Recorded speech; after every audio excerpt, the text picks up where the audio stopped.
This is Jonathan Kirsting with the Pittsburgh Technology Council and TechVibe Radio, and this is Fireside Chats. Probably my favorite thing to do at the Tech Council because I get to talk to our members face to face about some of the cool technologies they are putting together. And a company that's been around for a little bit that I've been following is HEBI Robotics. And if you don't know HEBI, oh my goodness, you're going to learn so much today, because the key takeaway for me is I think about HEBI and I'm like, they do robotics like Pittsburgh style. When I say that, it's not French fries on top. I'm talking pure innovation. I'm hanging out with Bob Rada and Dave Rawlinson today. Guys, thanks for hanging out with me here. This conversation is going to be amazing because you brought visual aids. That's right. So that, I mean, come on, man. Visual aids. This is why I like talking to hardware companies. So welcome to the show. Quick introductions, Bob. Let's start with you, of course. Sounds good. Yes. I'm Bob Rada, CEO at HEBI Robotics.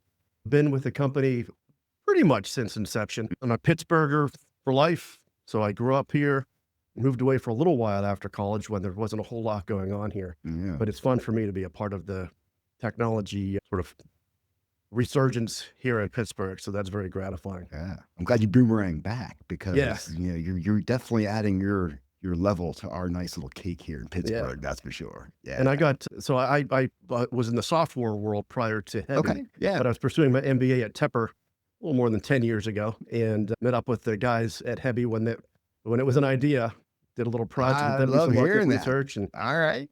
my early project wasn't that useful, but I hit it off with the founders, and That's what counts. it really does. It really does. That makes all the difference. And so here we are 10 plus years later. That's what I love hearing, man. A decade of doing this and going strong. So Dave, I mean, so you were the one that kind of ran into this guy and we're like, okay. Yeah. So, Tell me about that.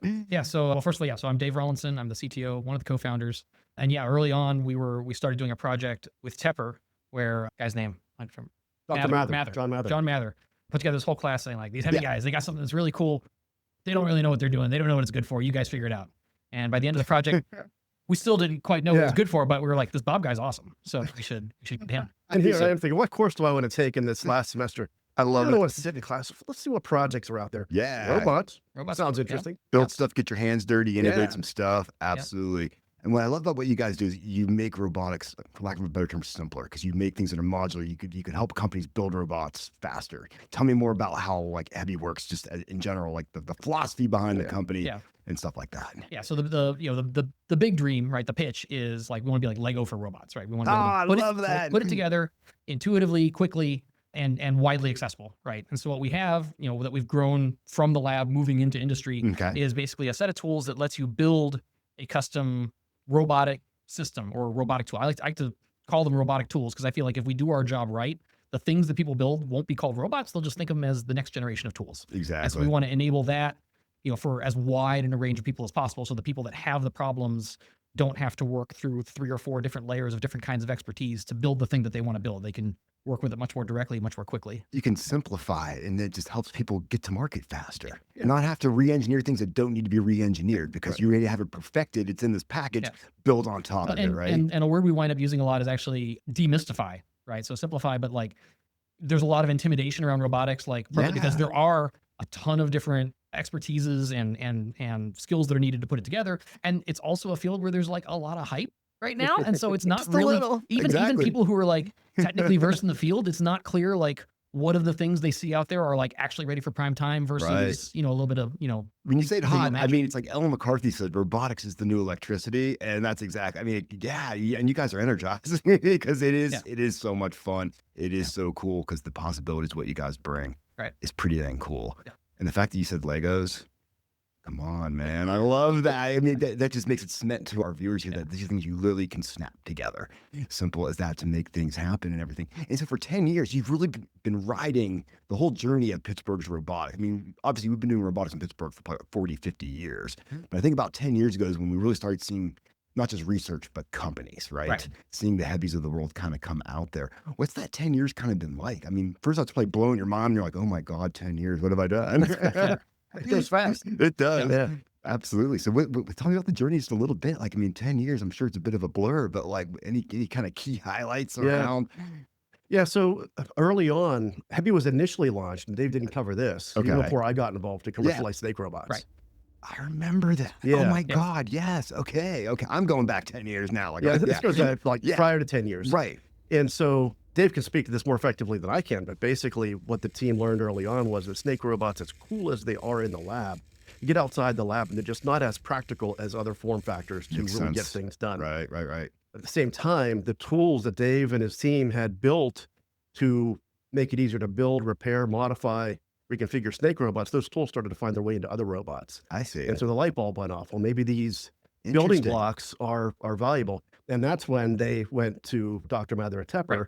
And Gotcha. So they see explore that, this. and like, let's take this and see if we can actually build that into a company. Yeah. That's awesome, man. That just goes to show you how the journey works. That you think you're starting out with one thing, but then as you start actually applying, things start changing. But you're adapting with it and seeing the need and then building it. And then you rinse, wash, repeat, keep doing that. Exactly. So early on, we kept the lights on by selling to researchers. So researchers basically saw examples of robots created with our system and quickly saw the value in it. And so researchers all over the world and academics use our tools to create all kinds of crazy robots. And a big part of our journey was figuring out how to live off of that for as long as we can. But then where do we go with it? How do you actually get that to a market that's got some real depth to it that you can really start making money at? A side story is going to have to be, we got to talk about probably what is the craziest thing you've seen someone build. I don't know if your parts, but we can get back to that. I don't want to put you on the spot, but I'm thinking, man, I can only imagine when you selling that to research. So the idea that as you evolve now, like you have customers outside of that. And what's really cool is that, I mean, I'm talking about like NASA, which is like, okay, I think you've reached prime time when you are working with NASA, for crying out loud. Can you tell me more about how you're working with them? Yeah. So NASA's been a customer.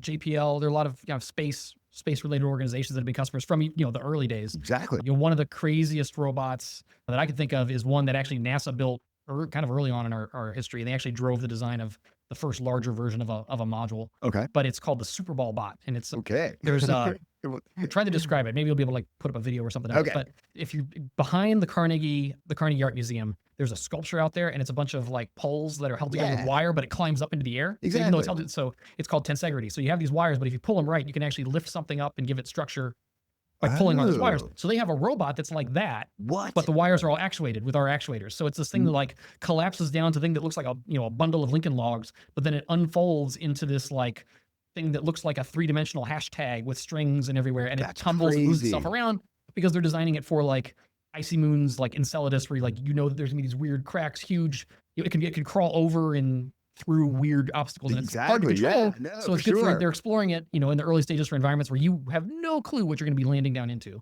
Yeah. But so a lot of our tools have been used for sort of ground-based prototyping for that. Okay. Other ones like JPL made something that went into a glacier up in Canada or Greenland or something. Gosh, yeah. Wow. Again, for looking into the missions that are still going to be like 10 or 20 years out, right? But all the ground-based prototyping that lets you actually make a real thing, because that's sort of one of the key parts of the HEBI philosophy is like you need to test the real thing as close as you can as early as possible. Get out of that lab, right? Because it's very easy to spend millions of dollars and tons of people's time and years of time on something that turns out wasn't a problem you needed to solve, right? So even worse, Right. Or I think about sometimes just how sterile like a lab can be, right? And then when you get into the real world where there's a little dirt. Yeah. And all of a sudden, like, wait a second, these systems can't do that. A lot anymore. of things that you didn't think would be problems are problems, and now a lot of things that you worried were be problems turn out not to be. So we're all constantly reevaluating and pivoting. And so that's our, we use the modularity to play to our strengths and make a highly iterative process kind of around that and try to teach our customers how to live like that. So it's crazy. I mean, apparently I think something like 90% of robotics research tends to fail according to MIT. And I'm thinking you guys are going to be cutting into that number pretty hard. It might have been like 98 and now it's 90. You guys are able to do some of this. We have stuff on the table here. There are actuators in our office that they don't leave our office because they never saw the light of day, right? We have ourselves, spent time. Oh yeah, I mean that's just part of the game, right. And I mean that's half the reason why you get to have so much fun, right? Because as you're building these things, so you're working with like places like NASA, but apparently I think your robots can go underwater. Your arms and pieces can go underwater, right? Like what applications are that happening? And I'm just curious. Well, we can tell you how we got into that. Okay, And so as we're figuring out what are the right industrial applications to focus on, it's a blessing and a curse to be able to do many different things. Yeah. The real how do you focus? What do you focus on? But we were introduced to Chevron back in 2018, 2019. Okay. And they saw an academic demonstration that we had put together. And Mauricio Calva at Chevron said, well, could you take an arm like that and use it to automate non-destructive testing inspection? So they've got armies of people going into refineries with these handheld probes, moving them around various assets, getting readings. He wanted an arm that could do that. So basically what that led to was a bunch of things, but the big nugget that we got out of that was that in order to work in that kind of environment, the robot needs to be sealed. So it needs to be able to work in wet, dirty environments. Exactly. So that led to our first IP67 actuator. All right. That could be used in these wet, dirty environments. Let's show that the IP67. And how do you give it a name, IP67? Like, what does that mean? That's a standard. So like it's IP stands for ingress protection. Gotcha. And there's like 2 numbers. The first number is basically dust proofness. Gotcha. So like higher number means more. So you're not like Ram was saying, we'll call this one the RL21. It sounds like that, but like for geeks that know hardware, you can say IP67, they'll know what that means. But I'm learning your geekery, man. Right. This is very exciting. IP67, it means waterproof dust proof.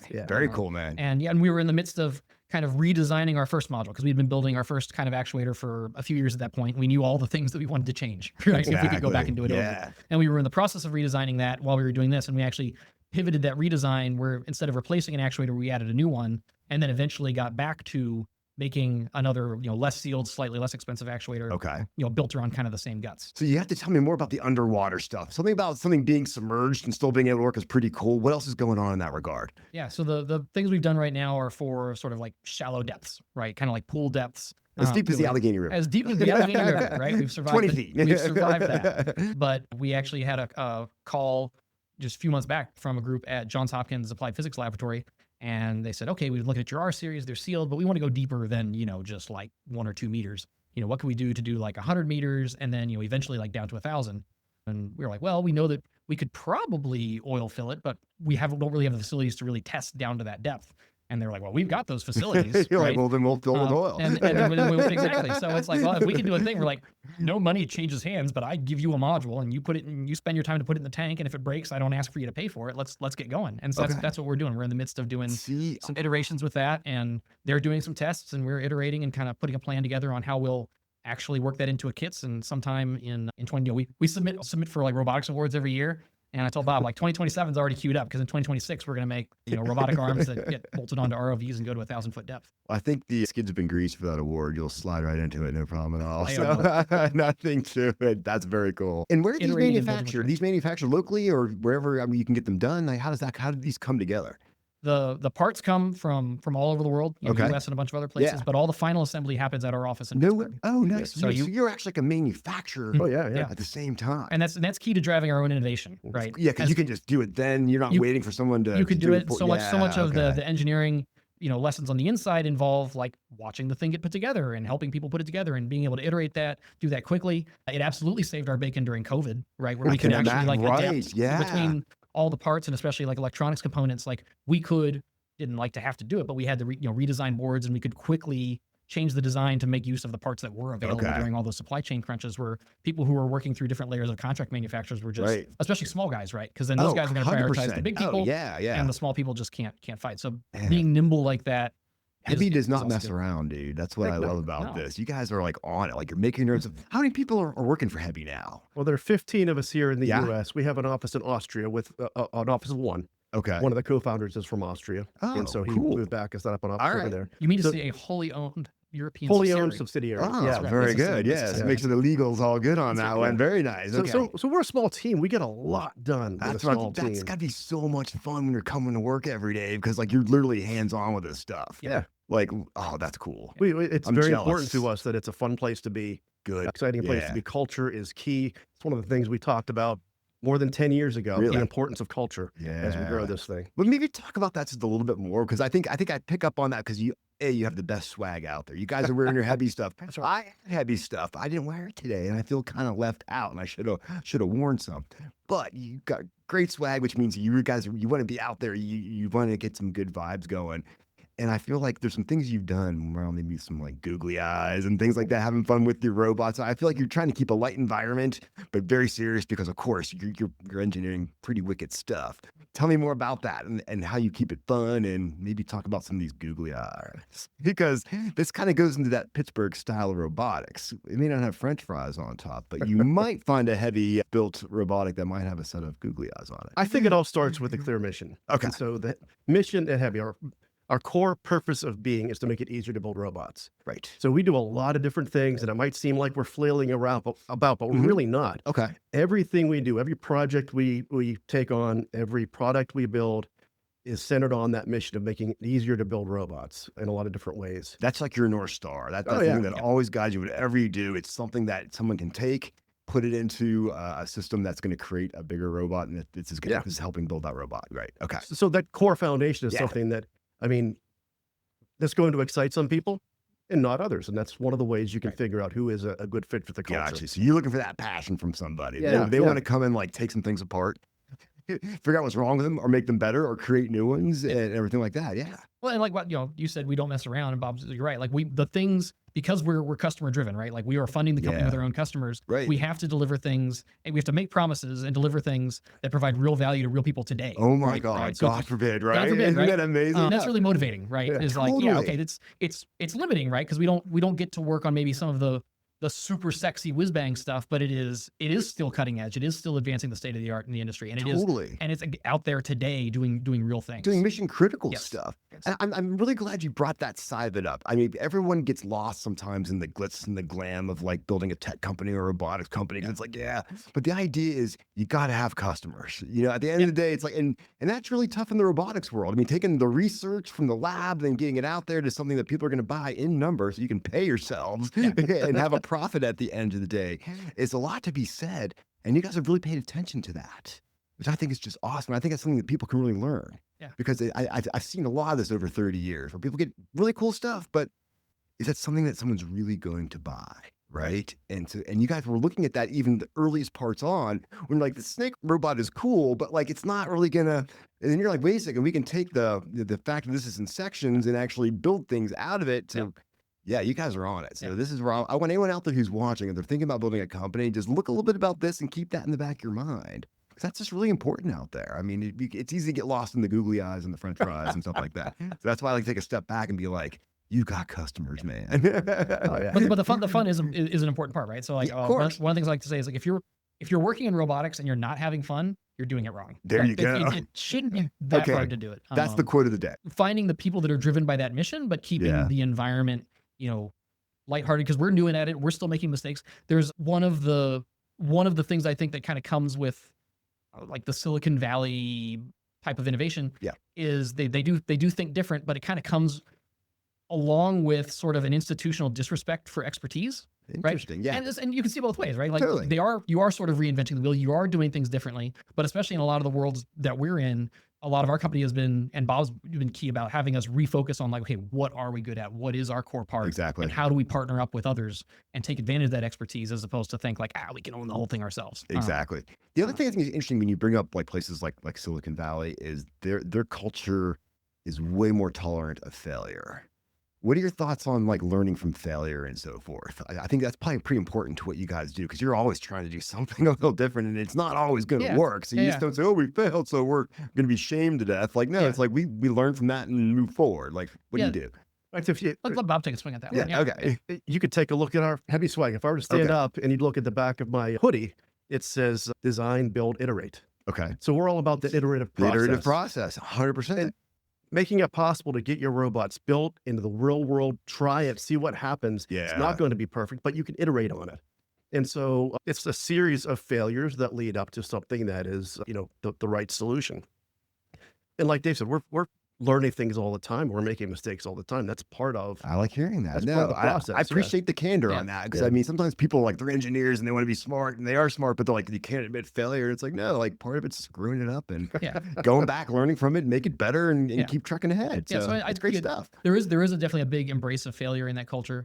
And there's also a real culture of like go big or go home, right? Okay. Like I love that swing too. really, really big. Yeah, definitely. And, I don't know, we're not bunting, right? But we're doing a little bit different, where we do want to try to stick with a problem, Of course, pull that thread and find a way where, either, we're able to fund it, we're able to find investors that allow us to take a more higher odds swing at a slightly smaller thread that has a longer payout, right? Like Makes sense. It's because all these things take longer than people think they do. Of course. The flip side of it is, I'm glad we're here, because I think part of the Pittsburgh style robotics is we're really good at putting our heads down and doing tons of work and then telling absolutely nobody about it.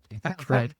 And I'm here to help you with that today, just a little bit, because I see what you guys do and I know a little bit of it, and it blows my mind and it gets me so excited. So for me to be able to have you guys come and just tell us a little bit more, it's like, I'm winning here, guys. Let's keep going. And that's a big part of what we want to do in the very near future. That's part of the evolution of us as a company. Great. A lot of the past 10 years has been keeping the lights on by selling to researchers, whatever the heck they need, and figuring out where we go from here. What are the right markets to focus on, the right applications to focus on. The past few years, we've made a ton of progress getting credibility in the industry, showing the world that we can create radically innovative systems that get real work done in ways people didn't think was even possible, let alone practical.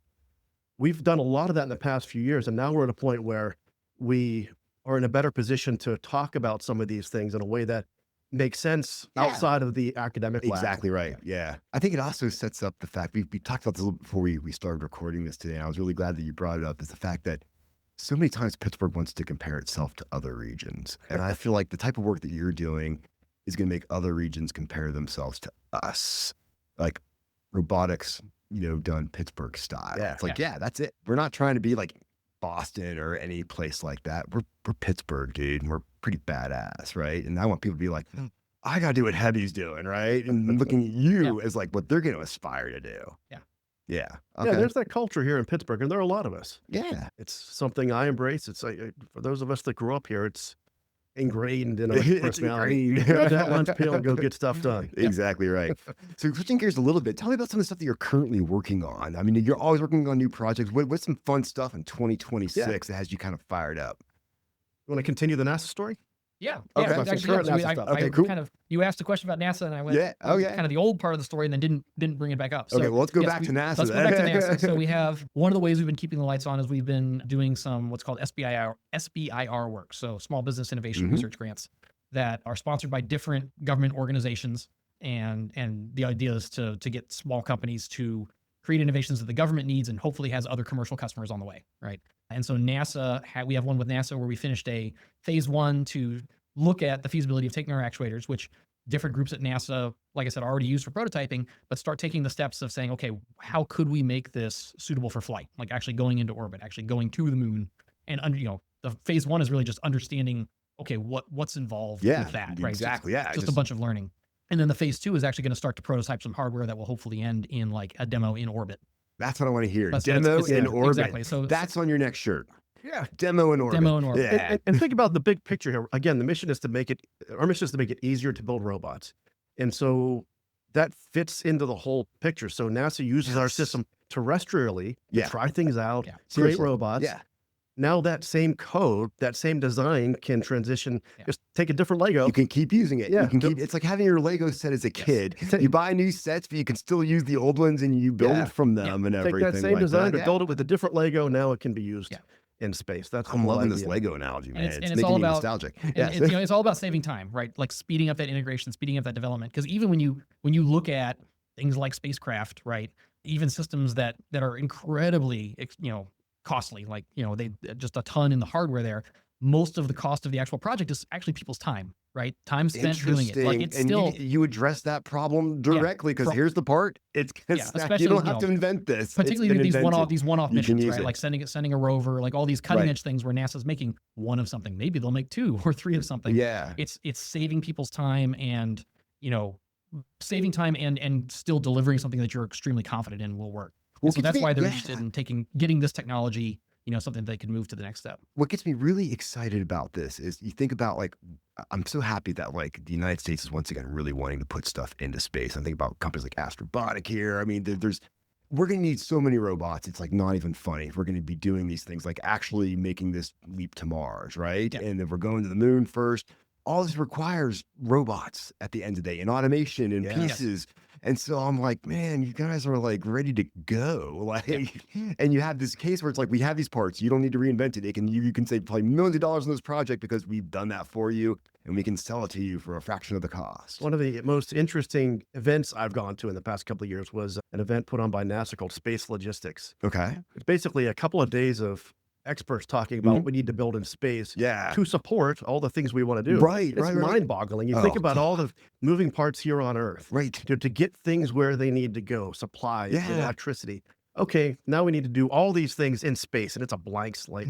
It's mind-boggling to think about all the things that need to be built. And so that's super exciting for us. Think about all the different automation, all the different possibilities. Yes. And here, our job is to make it easier to build those things. So we think it's exciting. It's looking really, really good. And that's why I'm so excited to have you here today. So I go back from one of the first times I met with you, Bob. We were shooting some war stories about some of the things you had done with various robots testing and stuff like that. I remember one time you had a robot, I think that went into the Allegheny River and it didn't quite make it out. Well, not immediately.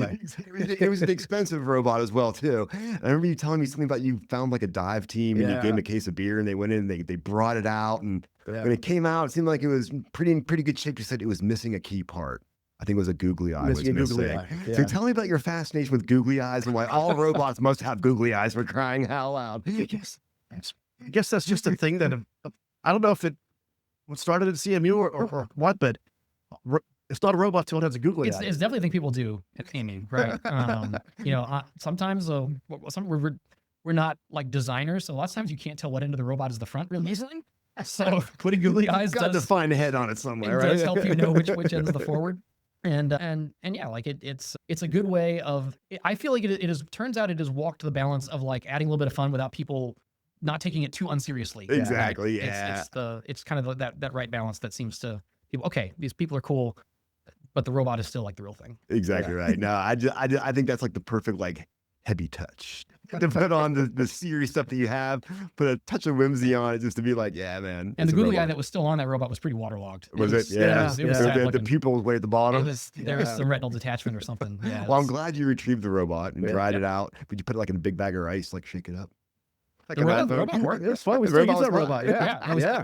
Oh my goodness. Spent a few days in the Allegheny River. And Bob comes in. He's like, "What? New demo loaner or something we need to put out." And he's like, "What treaties do we have?" It's like, "Well, we got Allegheny tready. It looks a little rough, but it still works." Yeah. Good thing it didn't fall into the Monongahela. It would have been a whole other story. Well, we didn't know what the thing was going to stop. I thought it could be in Cincinnati. But fortunately, that scuba team that we found, for some HEBI t-shirts and a case of Iron City, they had some fun looking for the robot and brought it back out. Googly eye. That's the kind of story I absolutely love. Yeah. And to me, that just brings it home for me. Because I'm like, you guys are out there building seriously cool stuff that's solving real problems, but you're having a little fun along the way while doing it. I think that's amazing. And you've taught me some key things today about just focusing on what the customer needs and having customers. Yeah, evolving, accepting failure, like key takeaways, all from a 15-person company. You got to create real value for real customers. That's the starts with that. 100%. I tell you, you're making Pittsburgh proud. And I'm so excited I've told your story today. I really encourage everybody, go to their website and check them out. Like there's just so much you can see about all the things that they're building and solving. And thank you for bringing the visual aids today. And like I said, I'm going down with this. It's robotics, Pittsburgh style. Yeah. We're just getting started. And this has been Jonathan Kirschning with the Pittsburgh Technology Council and TechVibe Radio. These types of stories just get me up in the morning, guys. Thank you for putting up with me. I really appreciate it. Yeah, man.